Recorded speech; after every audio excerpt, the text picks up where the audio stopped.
If you found any of our podcasts helpful or you enjoy what you're hearing, please rate us. It really helps us jump up on Apple Podcasts, Spotify, etc. So if you've listened to any of the podcasts, if you like anything you hear, please go on, give us 5-star. Even better, you can write like a sentence or 2 words or 1 word, good, something. Just give us something that helps us to jump in the rankings. It'd be super helpful. Again, that's only 5 stars. If it's 3 stars, 4 stars, 2 stars, 1 star, anything other than 5 stars, tell your neighbor, tell your mama, tell somebody about it. But don't rate us. Give us 5 stars. And that's every single person listening.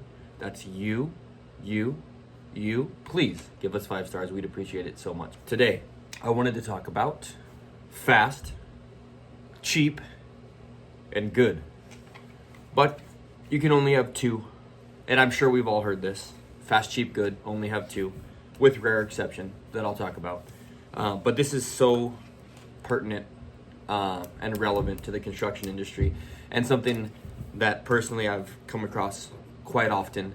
And have learned to deal with. Because no matter in what esteem you hold yourself as a company, fast, cheap, good will come into play at some point, because not every client wants just fast and good and doesn't care about cheap, which is the default that we assume clients want. But fast, cheap, good. I just want to run through some scenarios on the fast, cheap, good, what I've encountered in the past, and also talk a little bit about the rare exceptions and how they're only rare for a short amount of time. And how we can educate our clients on fast, cheap, good to help benefit us, so we're not fighting an uphill battle. So first and foremost, you can only have 2 with rare exception. I say with rare exception because the rare exception is the trifecta. And you can get the trifecta at times, but the trifecta is rare. And the reason it's rare is because when you have fast, cheap, and good together, it's typically, number one, a company that is newer to the business and they're really good at what they do, but they haven't figured it out yet, and or the market hasn't figured it out yet. So it's just a scenario where they're trying to prove themselves, and you can utilize them for a short period of time. But a company that's fast and cheap and good, again, quick on the schedule, cost is competitive if not less than most, and good, the quality is top tier, the market and other vendors, contractors, homeowners, etc. are going to figure that out really quick, and the cheap portion of that's going to fall off. Because if a company is fast and cheap and good, the first thing to go in that equation is always cheap, because obviously, we're just basic supply and demand, and the market wants quality. And if you can give quality quickly, the market rewards you, and it rewards you by giving you more money. So cheap goes away. So in the rare occasion you have the trifecta, you're going to have that subcontractor, or you're going to have that contractor for a short amount of time, probably one to a small handful of projects, and they're going to move on to the fast and good but not cheap category. So that is the rare exception. Now let's talk about often what I see. Well, number one, let's talk about, if we can only have 2, where do we start? We start fast and cheap. Fast and cheap is the bear. It's the real tricky one. And the fast and cheap is tricky because that's the default that homeowners expect. And although that's the default they expect, they also expect the trifecta. They expect fast, cheap, good. But if we can only have 2, and that's like really how this works, fast and cheap is the default that owners expect, and it's just not realistic. So what often happens is, on the fast and cheap scenario, I'll go in to a project, and I always default to fast and good. But then typically if an owner's going to push back on price, which, commonly happens, they're going to push back on cheap. So, hey, Ken, you proposed fast and good, but it's $80,000. I need someone for 60.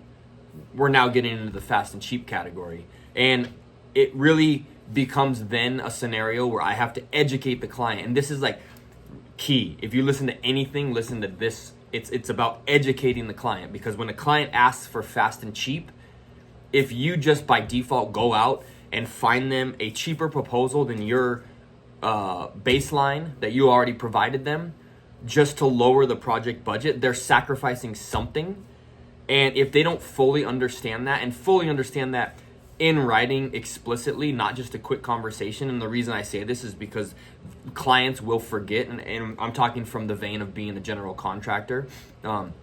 This can relate to subcontractors as well, but clients will so quickly forget that you're sacrificing good to get fast and cheap.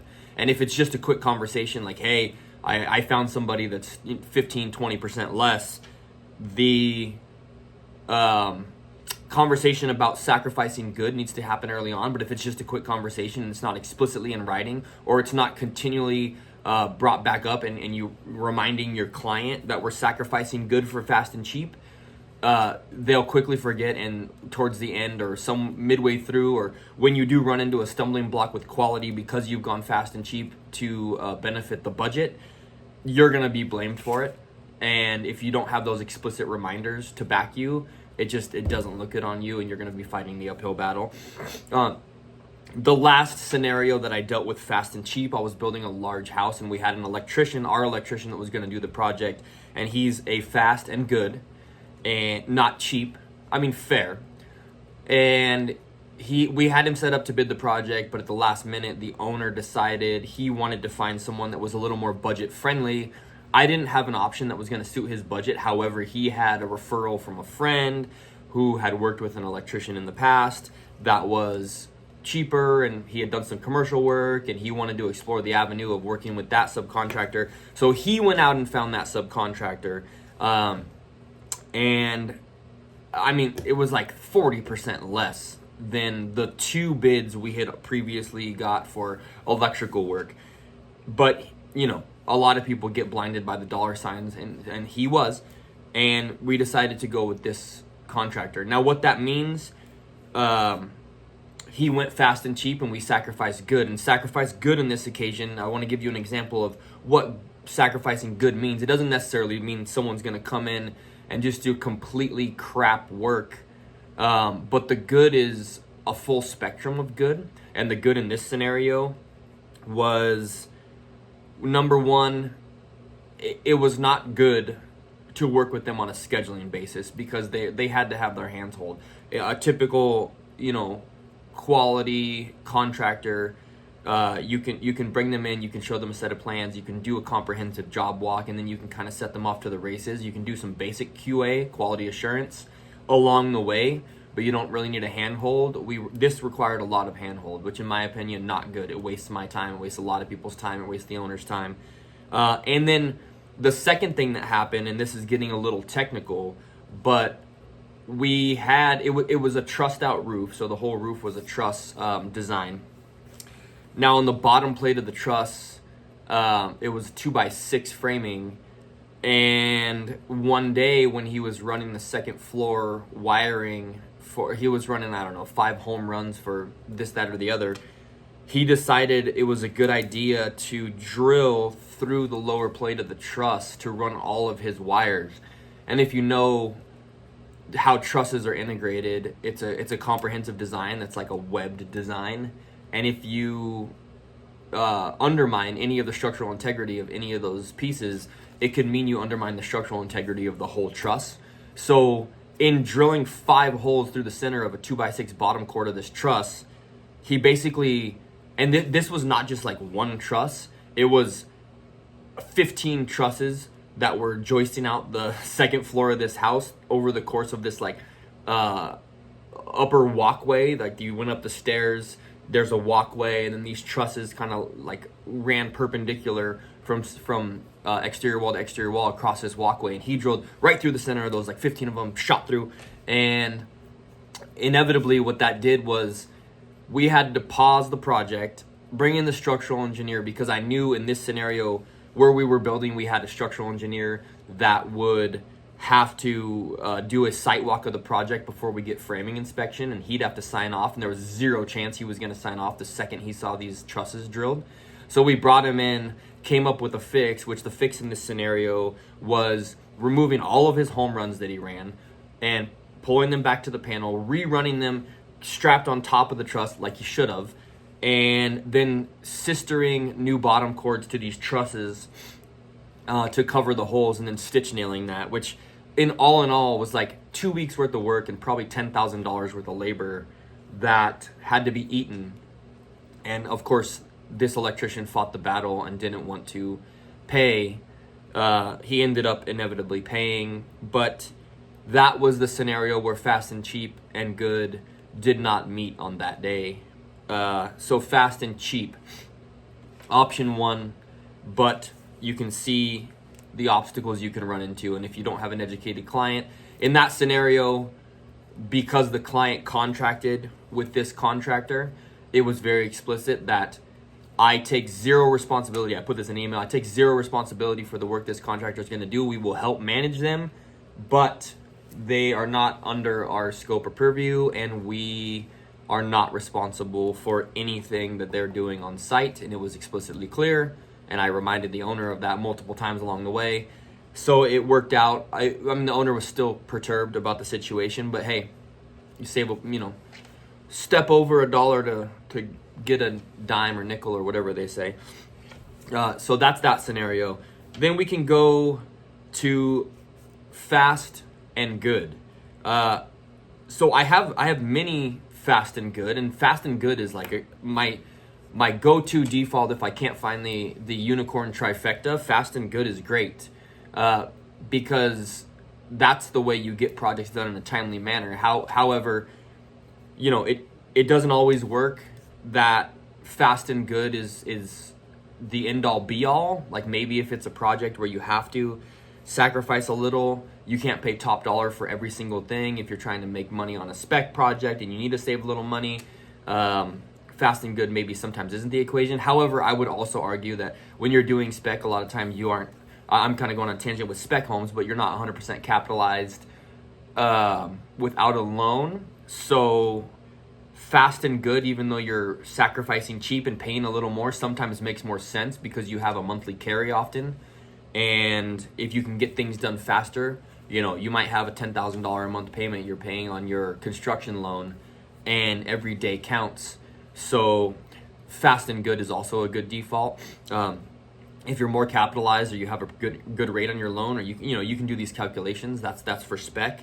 But for the tangent of spec aside, for custom building, Fast and Good is always, in my opinion, the best way to go.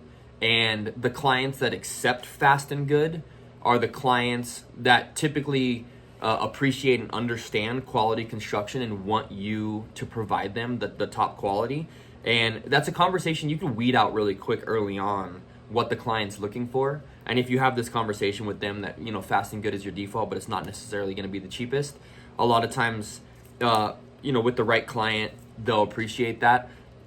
And obviously, for obvious reasons, I don't need to go into much detail here on why when you're Fast and Good, you're not cheap. It's because you're in high demand. And honestly, as a subcontractor or as a company, if you can strive to do good work and do it quickly, the cheap part of this equation, you could way surpass. The companies that can do Fast and Good, you're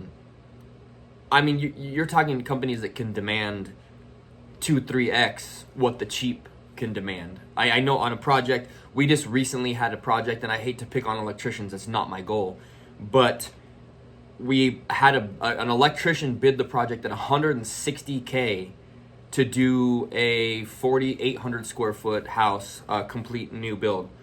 $160K, and I just felt like it was a little high and we needed to save some money on the budget. I know this electrician, he's awesome. They can knock it out of the park. But the budgets were getting high. As you know, the economy in the construction industry right now, prices definitely are not at all-time lows. They are probably higher than they've ever been. So I wanted to get a couple competitive bids, and one of the bids that I got was a company that I knew I was going to sacrifice the fast portion of this equation on. So I went to a company that I knew was going to be cheaper. And the funny thing is that company was almost $100,000 cheaper. And I know you probably say like, oh wow, your original electrician for $160K was bending you over or putting you over a barrel. Or no, not really. It's just like that electrician is busy all the time, and he's done all of our work for a long time, although we have multiple projects and we don't always use him on every single project. But I assure you, even though he was that much higher, he's in high demand and he is not hurting for business. And that's what Fast and Good can do. Fast and Good can really like exponentially increase profits for you if you can do it good. It gets hard to scale, but Fast and Good's the way to go. But you can see how much less and or how much more on the flip side that cheap portion of the equation can either save you or can profit you if you're the company doing the Fast and Good work. So that's an easy one. Now, cheap and good. Cheap and good is awesome, but again, going back to, I'm kind of toggling between if I'm a custom builder, if I'm a spec builder, because I do both. The cheap and good oftentimes comes to it comes to play for me when I am doing spec work where I want it to be high quality, and I'm not as under the gun from a financing perspective, and I can sacrifice a month or two on the total build. Cheap and good comes into play, and a lot of this is seasonal as well, where I might look at cheap and good and give up fast, because in toggling to the developer spec builder equation, the market is sensitive to seasonality, and if I am starting a project that's going to be a 12-month build and it's slated to finish in December, January, that's my 12-month timeline. Sometimes I look at that, and even though I might have an interest carry, I will give myself a 3 or 4 month buffer where I know I can slow play it into the spring, because I might get like a 3 to 5, maybe even higher bump in prices come spring, because a lot of times December, January in a lot of markets is crickets.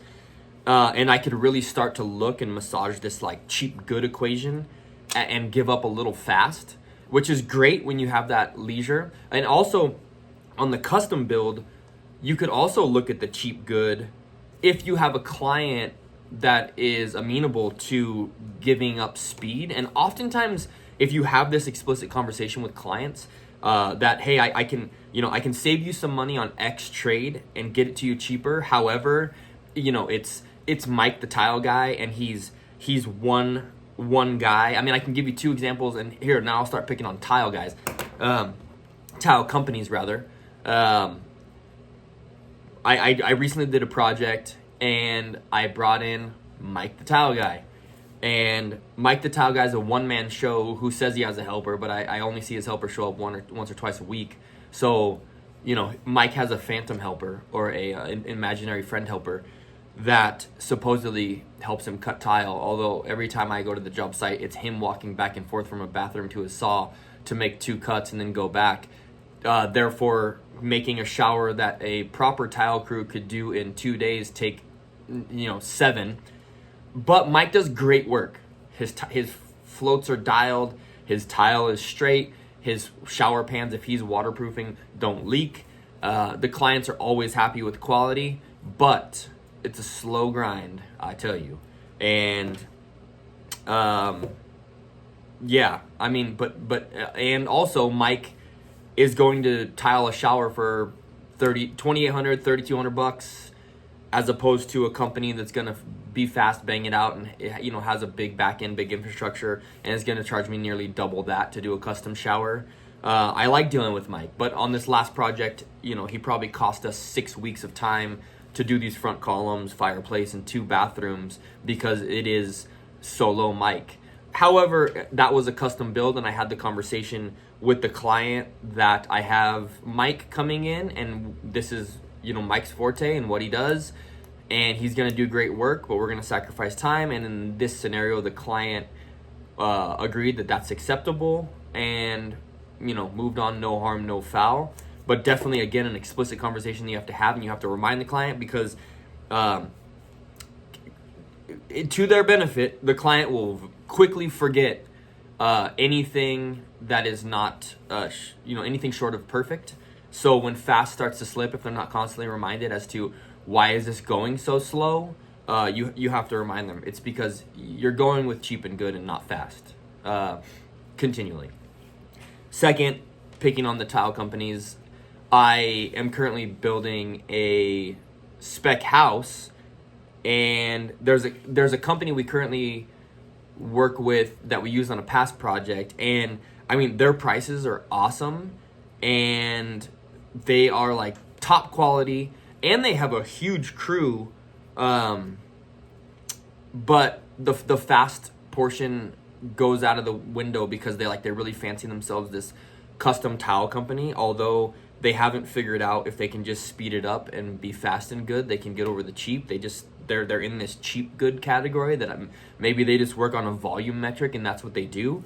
But they came in, saved me money. I know they can do the quality, and in this case, it's a project that was slated to finish in February. Although I looked at the market in general, and listing a house in that time of year, I felt like was going to be a little bit detrimental to the overall profit, and decided targeting tax time April, May, maybe even into June might benefit me. My carry's not huge on that house, so went with the cheap and good, and I'm willing to give up that has a lot of bathrooms. It's probably going to be a 5-6 week lag to have them do it, but it's going to be good quality, and I'm going to save quite a bit of money.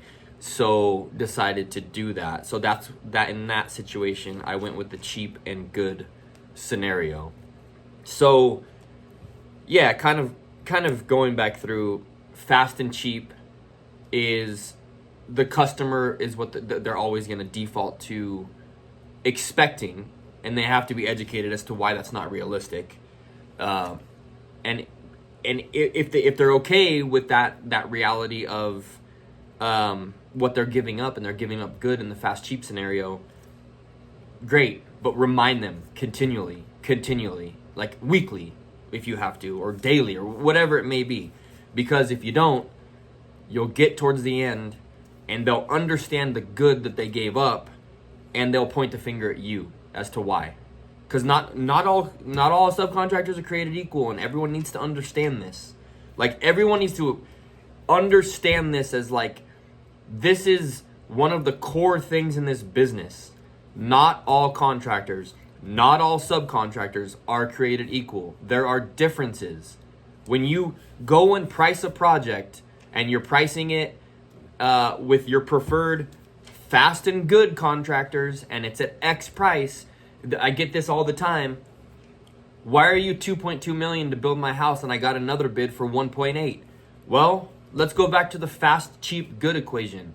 Who are these people? Like, as a ratio, if there's 25 trades it takes to do your house, how many of them are fast and cheap? How many of them are fast and good? How many of them are cheap and good? Like, what's the ratio of the people you have? Maybe now I'm ranting a little bit, but maybe when we give a proposal, we have to have, 3 categories of the proposal. Like, hey, okay, I'm going to give you a price to build your 5,000 square foot house. Here's 3 columns in my pricing spreadsheet. The first column is my fast, cheap column. You want everyone fast and cheap? Here's what it's going to cost you. It's not going to be that good, though. We're going to deal with a lot of bullshit. Here's my second column, fast and good. Okay, we're going to go fast and good, but it's not going to be cheap. Compare this number to the first column, you're going to shit yourself, because it's probably going to be 30%, 40% higher. But maybe you want fast and good, and we need to knock this out of the park. Third column of pricing, cheap and good. Okay, so now we're going to sacrifice fast. I'm not going to build your 5,000 square foot house in 14 to 16 months. I'm going to build it in 2 years plus. But it's going to be not as cheap as the fast and cheap, but it's not going to be nearly as expensive as the fast and good. Here's your 3 pricing options. Pick. You know, a client might look at you like you're fucking nuts, but it's real. And the more we can educate people and the more in depth we can go about this fast, cheap, good conversation, maybe it'll help us, tying back to one of our past episodes, like on proposals. Maybe it can help us to win more projects, or at least in the projects we do have, you know, manage them more seamlessly, because I would almost guarantee that everyone working in the trades as a general specifically, or even, you know, subcontractors dealing with vendors, dealing with whatever it is, everyone they're dealing with is not in only one of these categories. And that's even for like the top tier, highest echelon builder category. Like, you're not only working with fast good. You're not. I mean, maybe there's some occasions where it's like some family office with some manager that, you know, some billionaire that doesn't care what they spend, and they just like, I want fast good, and I don't care what I spend. It's gonna cost 3 times more than a normal construction project. Like, sure, these whales exist, but for the 99% of projects and us out there that are dealing with this on a daily basis, you got to make concessions and you got to pick and choose. So fast, cheap, good, educate clients. 5-star review, please. Thank you.